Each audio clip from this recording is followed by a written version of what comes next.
Hi, welcome back. This is chapter 12, and chapter 12 is different from your other chapters. In chapter 12, you actually get a small break. But in order to be allowed to have this small break, you're going to have to find an index card. So take a little bit of time right now and go hunt up one index card, one index card. In addition to that index card, you're going to need a yellow highlighter. You might need a blue one. We'll talk about the rules for these because they're changing. Well, at least for this chapter. And something to write with. I choose something that's going to be contrasting to the piece of paper that I'm writing on. You could use black if you want. You could use purple. I don't care what color you're writing, really. But we need to talk about the yellow highlighter. Go find the index card. No, really, pause the tape and go find the index card. It's important. Okay, so we're going to start with the yellow highlighter. Normally, the yellow highlighter is stuff that you have to have memorized. That makes it a definitions. That means it needs to go on your definitions and postulates stuff. However, this chapter only, the yellow highlighter does no longer mean that. This time, the yellow highlighter means it's information you need to know. So basically, definitions. But you don't have to write them down anywhere because they're only going to be used mainly for this chapter. And this chapter only, a lot of things are going to be given to you. A lot of different formulas are going to be given to you. I mean, a lot of formulas. I don't need you to memorize all those formulas. So when we come to a formula, even if you already know it, go ahead and write it down on that index card. Don't take up a ton of space on the index card because you know we have more than one formula for every section. So, kind of keep it neat, easy to see, because that index card you're going to get to use for your test. I'll inspect the index card before you get to take the test. So, we have the notes that we're getting ready to go over. This is the reason why I started doing the whole highlighting thing instead of doing all the writing. Because this particular chapter, because I like this chapter so much that when my kids had in geometry class, when they had a different book, I would Xerox this chapter because it gave such good definitions here. And they're not things I want the kids to write down. I don't want to take a ton of time with it. They're just things they need to know, and they need to know them now. So, things you need to know, some basic words that are really important for you to understand. So, this is what we're going to do. You'll watch and see how I do it with this page, and then you'll be able to do it with yours. So, it says, I'm in the yellow now. Yellow, yellow, yellow, yellow. Okay. It says a polyhedron, that's a word it's good for you to know, is a geometric figure made up of a finite number of polygons, in other words, it's some polygons, that are joined by pairs along their sides. These polygons don't have to be the same thing. Like in a cube, they're all squares. But in a pyramid, you have 4 triangles and 1 square. Over here in this triangular prism, you have 2 triangles, and the rest of them are rectangles. So it doesn't have to be the same shape. That's why it's called a polyhedron. Now, polygons that make up a polyhedron are called the faces. So all those things we've been talking about, they all have a face. This is one face, that's another face, that's another face. This is a face. You got these sides, they're all faces. Even the bottom is considered a face. The sides are called edges. So where they join with another polygon, those are all edges. Some of them are dotted because they're not in front, they're in back, but they're still an edge. And then, the points of those edges are all vertices. So that's a vertice, that's a vertice, that's a vertice. That's not strange for you because we talked about vertices before. And I think you can kind of figure out what edges are. But knowing that they're called faces is kind of important later on. A polyhedron is a prism if and only if it has two congruent faces. So this one is a prism because these two faces are exactly the same. It does not mean that this one isn't angled forward and that one isn't angled up. So it doesn't mean that this is going to be the same shape as that right there. What it does, or that this edge is going to be the same length as that edge. What it does mean, however, is that this has to be the same as that triangle. Two congruent faces are the bases, and the other faces are the lateral faces. Now this word lateral faces, that is super important in this section. So you need to be able to pull out what is a base and what is a lateral face. So the two congruent polygons are the bases, and everything else is a lateral face. Lateral faces intersect at lateral edges, all of which are parallel and congruent. Turn page. Goodness gracious, you'd think I'd learn one day, honestly. Okay. More notes. If the lateral edges are perpendicular, then it's called a right prism.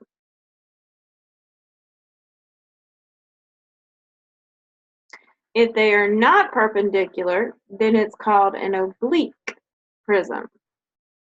So here, these are all at a right angle because it is a right prism. This one is at a right angle with that base. That edge is at a right angle with that base. They're all at right angles, so it's a right prism. Same thing up here. They're all right angles. This doesn't have right angles between its base and its lateral edges. So this one is an oblique prism. A regular prism is one whose bases are regular polygons. So it's a right prism if you've got the right angles. It's a regular prism if this were a regular hexagon and this were a regular hexagon. Then it would be called a regular prism. A segment is an altitude of a prism if and only if it is perpendicular to the planes of both bases of the prism. It has to be perpendicular to both of them. So it's perpendicular on top and perpendicular on bottom.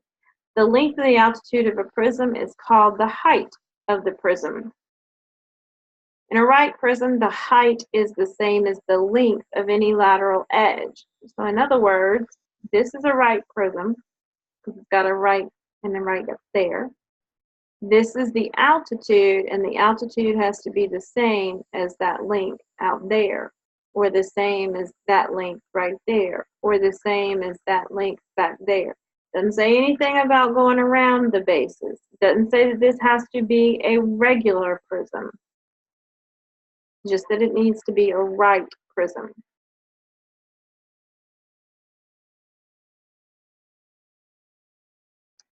The lateral area, this is why you need to know what a lateral face is. The lateral area of a prism is the sum of all the areas of the lateral faces. And the total area of a prism is the sum of all the lateral areas plus the area of the two bases. I think your other book referred to total area in a different way. Most books refer to total area in a different way.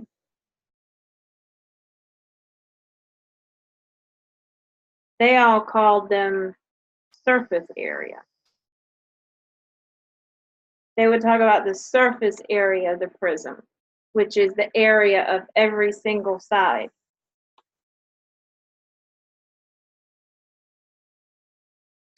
If the prism is a right prism, its lateral faces are rectangles, and formula exists to find the lateral and total area. moving on. This is the part that gets kind of interesting.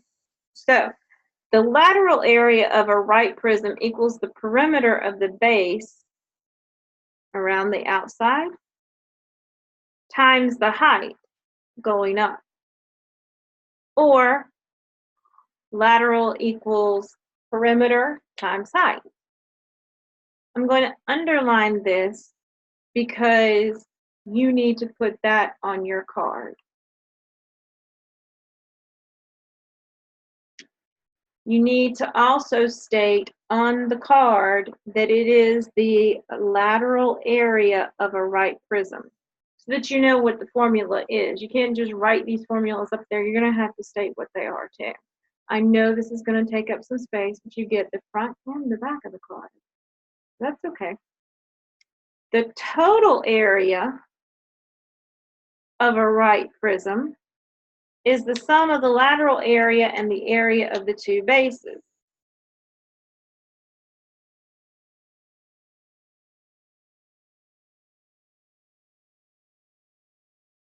So then they start talking about volume. The volume of a figure is the amount of space occupied by the figure. That I think you already knew. So then they come down here and they give you a couple more formulas. The volume of a prism equals the area of the base, whoops, wrong cap, equals the area of the base times the height of the prism. This one is really important. You will use it a lot. The volume of a cube with edge E is equal to the cube of E. Now see, I'm not underlining that one because I think you should already know that. That's length times base times height. That's for a cube. But in a cube, the length, the base, and the height are all the same. That's why they're saying E cubed. Now, let's go back. Up here, we're talking about a right prism. So let's apply this thought to this picture up here at the top that is a right prism. So it says the lateral area of a right prism, that's all of my sides together, equals the perimeter of a base P, that's around the outside edges here, times the height, which is that right there. So I'm taking the perimeter P, this stuff, the distance around, and multiplying it by my height. That gives me the lateral area. Because if you were to just look at one of these sides, we would have this side right here times the height, because that's base times height. Same base, same height, base times height. So that's going to give me the area of this side. Well, when I want the area of this back side, I have a new base over here, and I have the same height. That's going to give me the area of that back side back there. Same thing here, this base times that height. So I can either find them all individually and then add them up, or I can add up this perimeter and multiply it times the height. That's what this is saying. You can add up the perimeter and multiply it times the height. For the total area, you take all of these sides, which we just found for the lateral area, and then you add the area of the two bases. That's what this big B is. Whenever they use a big B, sorry, that should have been underlined. Whenever they use a big B, that's talking about area. Anytime they capitalize a letter, they're talking about the perimeter of another figure, or they're talking about the area. That's what that base is, the area of the base. Not just a number for a base, it's a whole area for a base. When they're talking about the volume down here, the volume of a prism equals the area of the base times the height of the prism. Whenever we talk about volume, you find the area of one side, and then you multiply it going down. So each little level that we get with that multiplication. So we get the area of the top, and the very next level we get that, and in the very next level we get that, and the very next level we get that, and the next level, and the next level, and the next level, and the next level, and the next level, until we get down to the bottom. And we do that by multiplying it times the height, because it's this same shape all the way through. Every time we slice it, it'll be the same shape all the way through. Okay, so that takes care of the formulas for this section.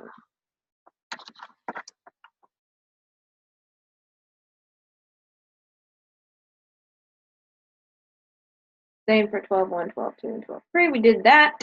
That leads us to the classwork and the homework. I didn't even say I was going to go over this example, but they want you to find the lateral area, the total area, and the volume for each right prism. So here the lateral area is just around the sides that are facing to the front, back, left, and right. We don't take the one that's on top, and we don't take the one that's on the bottom, because the lateral area excludes those two. Here, the lateral area is this face, that face back there, and the bottom one, because these are our two figures that are the same. So this is the base, and that's the base. Here, the lateral area are the sides. That's usually what a lateral area is, the sides. But you have to find your bases first to figure out what your sides actually are. For this one, a little bit harder than what you would expect, because here they gave you a base and a height. They told you that for this triangle, it was 6 by 8, and since it's a right triangle, we know that this other side has to be a 10. And the length of this side, this edge right here, was 12. That gave us all of our sides, and they're going to be the same over here because they have to be two congruent figures. Over here, you got all the sides for 2. Over here, you don't get all that information. You get that it's 10 up, but you can't find it without finding the area of that base triangle at the top. And it's the same as the area of the base triangle at the bottom. But if I just look at that one triangle, each of those sides is 8. But we don't know that it's a right triangle. In fact, I can tell you that it's not. So if I draw the altitude, that would make this a 4 and that a 4 and this an 8. So we have to figure out what that height is. And the only way to figure out what the height is so that we can find the area, 1/2 base times height.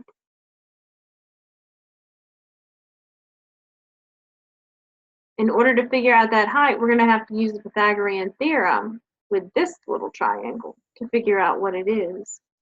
So 4 squared plus b squared has to equal my 8 squared.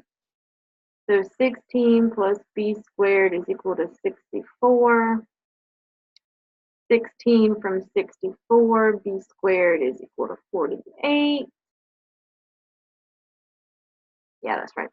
And then the square root of 48 is, let's see, 16 goes into that 3 times, so it'll end up being 4 square roots of 3. That's what the height is.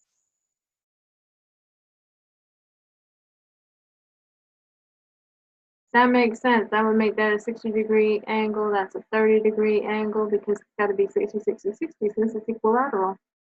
So it's 4 square roots of 3 for your height. So your 1/2 base times height is going to be, base is 4.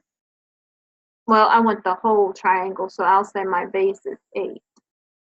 My height is 4 square roots of 3. It's a 4 square roots of 3. You can't see it well, but it is. And so my area is going to equal half of 8 is 4. 4 times 4 is 16. Square roots is 3 for my base. And then I've got a 16 square roots of 3 up there. So this one is not an easy one. It looks like it would be, but it gets kind of complicated with the square roots in there. Do we add them or do we subtract them? So you might want to review your rules for square roots if you start getting stumped or ask me about it. I can tell you the rules real quick. So, classwork and homework for this section. Classwork, all of this is located on page 493. Not this page, this is 492. But classwork is going to be numbers 2, 6, 10, and 14. And then the homework is on the same page, numbers 4, 8, and 12. And then we'll see you tomorrow. Bye.